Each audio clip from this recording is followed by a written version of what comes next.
start by looking at FHIR. FHIR stands for Fast Healthcare Interoperability Resources. It's a standardized framework developed by Health Level 7 International HL7 for exchanging health information electronically.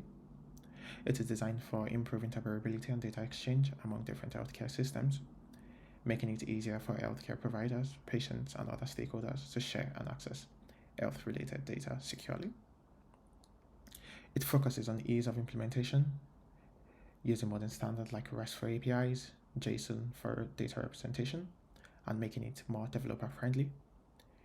Apart from JSON APIs, it also offers XML and other form of data exchange.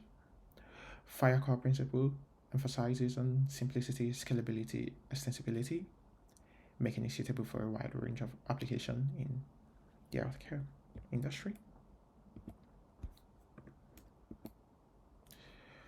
We'll be looking at 3 FHIR resources which were used in our implementation of the loss to follow-up workflow. The first we'll be looking at is patient. Patient resource represents an individual healthcare information. This individual in this case is a patient, and it contains essential fields. So FHIR resources contain essential fields which are required. So we'll be looking at this. For this, it contains identifier or FHIR resource as an identifier, which is a way to identify the document using an external ID, as well as they also provide a implementation specific identifier, which is to identify the resource within the FHIR implementation. It collects data on the patient resource, collects data on demographics, contact information, marital status, and disease status. It enables seamless data sharing of patients' record across various health systems when you have a standard that which all systems understand. So we are going to take a look at the patient resource. So this is the FHIR standard page for version 5. As you can see here, release 5. FHIR has multiple versions, and I believe they're in version 6 right now, but we'll be taking a look at version 5 because that's what we implemented. If you take a look at the patient resource, it gives you a breakdown of each resource and what type, each resource field and what type they are.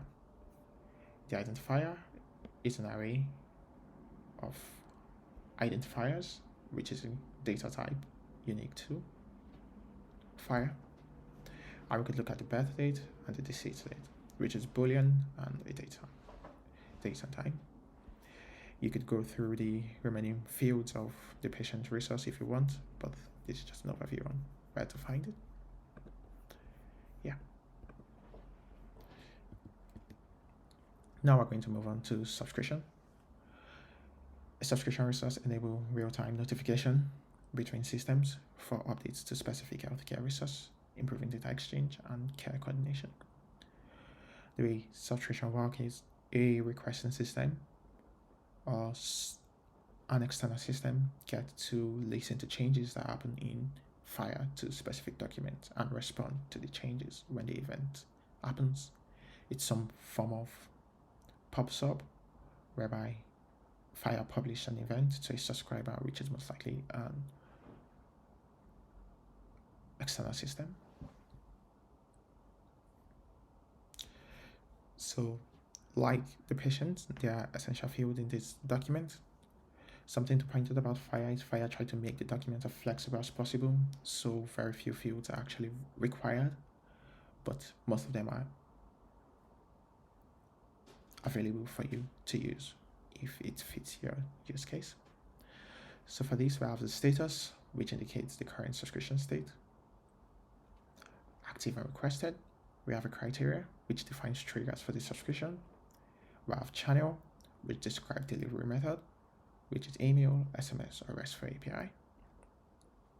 We have end date, which is an optional field for the subscription. We have reason, which provides context or purpose for the subscription.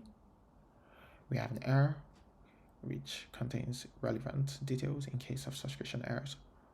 We have headers, which is an optional HTTP header for notification delivery.